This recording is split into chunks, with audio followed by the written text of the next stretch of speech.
दोस्तों, अगर आप रीसेल प्रॉपर्टी में इन्वेस्ट करना चाहते हो तो ये वीडियो आपको बहुत काम आएगा। सबसे पहली चीज, कौन सा प्रॉपर्टी खरीदे, एक नया फ्लैट जो अभी बन रहा है या फिर एक पुराना घर, क्योंकि दोनों जगह पे ही आपको अच्छा खासा फायदे मिल सकते हैं और कुछ खामियां भी होता है दोनों में ही। पर फायदे जो मुझे लगता है वो है रीसेल प्रॉपर्टी में। क्यों, वो हम इस वीडियो में जानेंगे। अच्छा, जो न्यू प्रॉपर्टीज होते हैं वहां पे झंझट एकदम होता नहीं है, मैंने झमेला वगैरह आपको झेलना नहीं पड़ेगा। वो जो बिल्डर होगा वो सब कुछ मैनेज कर लेगा, डॉक्यूमेंट्स वगैरह जो भी लगता है, कानूनी झमेला ये सब वो मैनेज कर लेगा। अब जस्ट पैसा दो और प्रॉपर्टी उनसे ले लो, बस आपको बस यही करना है।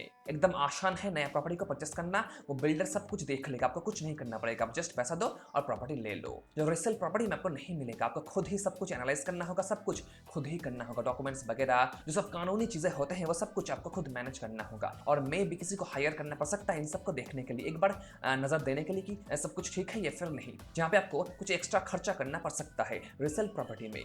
और दोस्तों, नए प्रॉपर्टी में आपको बहुत सारे एडवांटेज भी मिलते हैं बिल्डर की तरफ से। माने कुछ ऐसा होता है कि अगर प्रॉपर्टी में कुछ टूटता है, फूटता है, प्रॉपर्टी बिगाड़ जाता है या फिर वहां पे कुछ प्रॉब्लम्स हो रहा है, आपको दिक्कत हो रहा है वहां पे रहने के लिए, तो बिल्डर उसे सॉर्ट आउट कर देगा अगले 5 साल के अंदर। माने आपको 5 साल का वारंटी मिलेगा नए प्रॉपर्टी में, जो रीसेल प्रॉपर्टी में आपको नहीं मिलेगा। ये रेरा का एक सख्त नियम है जो हर एक बिल्डर को फॉलो करना ही पड़ेगा। माने काइंड ऑफ वारंटी आपको देते हैं लगभग 5 साल तक प्रॉपर्टी को परचेस करने के बाद, जो बेहद ही अच्छा है एक नया प्रॉपर्टी परचेसर के लिए। पर जो रीसेल प्रॉपर्टी होता है वहां पे आपको ऐसा कुछ नहीं मिलता, वारंटी वगैरह कुछ होता ही नहीं।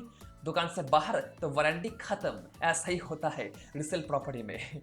साथ ही साथ नए प्रॉपर्टी में आपको बहुत सारे ऑप्शंस भी मिलते हैं। माने आप ये चूज कर सकते हो कि कहाँ पे खरीदना चाहिए, डिजाइन वगैरह कैसा होगा मेरे घर का, टाइल्स वगैरह कैसा होना चाहिए, या फिर कलर पेंट क्या होगा, वो आप खुद निर्णय कर सकते हो अपने टेस्ट के मुताबिक, अपने खुद के पसंद के मुताबिक।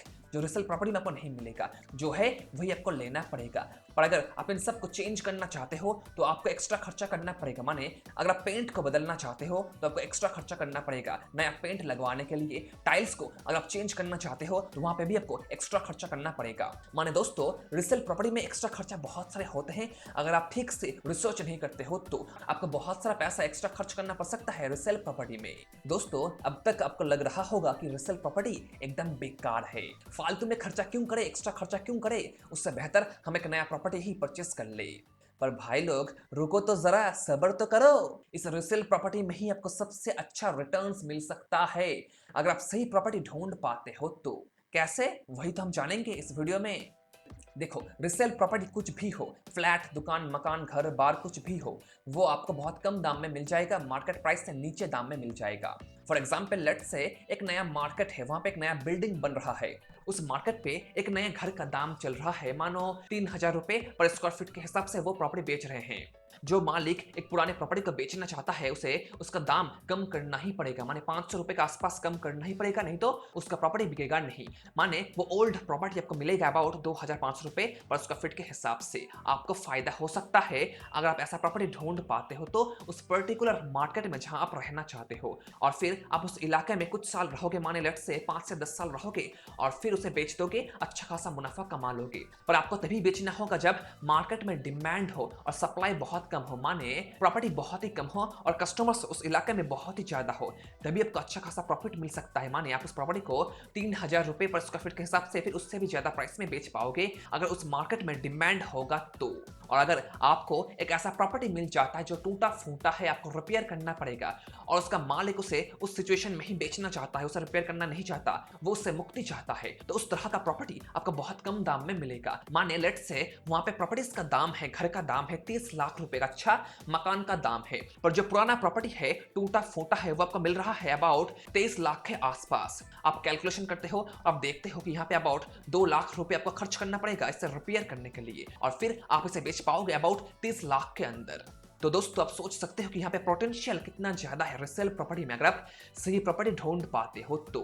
इसलिए जब भी आप प्रॉपर्टी खरीदो, एक बात याद रखना, आपको निवेश की पर्पज से प्रॉपर्टी खरीदना है। आप चाहो वहां पे रहो, पर आपको निवेश की पर्पज से प्रॉपर्टी को ढूंढना है, एनालाइज करना है और फिर उसे परचेस करना है, तभी आपका आंख खुला रहेगा और आपको वो मकान बहुत कम दाम में मिलेगा। सो एट द एंड मैं कहूंगा कि दोस्तों, कि अगर आपके पास उतना पैसा नहीं है, आपको लोन लेना पड़ेगा, तो आप एक नया प्रॉपर्टी को परचेस कर लो, और अगर आपके पास पैसा है है तो आप एक पुराने प्रॉपर्टी को माने रिसेल प्रॉपर्टी को ही परचेस करो, आपको अच्छा खासा रिटर्न मिल सकता है। पर अगर आपको जस्ट एक घर चाहिए, आप लोन लेना चाहते हो अपने घर को परचेस करने के लिए, तो दोस्त आप एक नया प्रॉपर्टी ही परचेस कर लो, आप चिंता मुक्त हो जाओगे उसे खरीदने के लिए, क्योंकि आखिर में घर घर ही होता है। घर हम सबको चाहिए, आप एक नया प्रॉपर्टी ही परचेस कर लो। पर अगर आप निवेश करना चाहते हो तो मैं कहूंगा कि आप एक रिसेल प्रॉपर्टी ही परचेस कर लो, ऐसा मुझे लगता है। आप क्या सोचते हो मुझे बताना नीचे कमेंट सेक्शन में।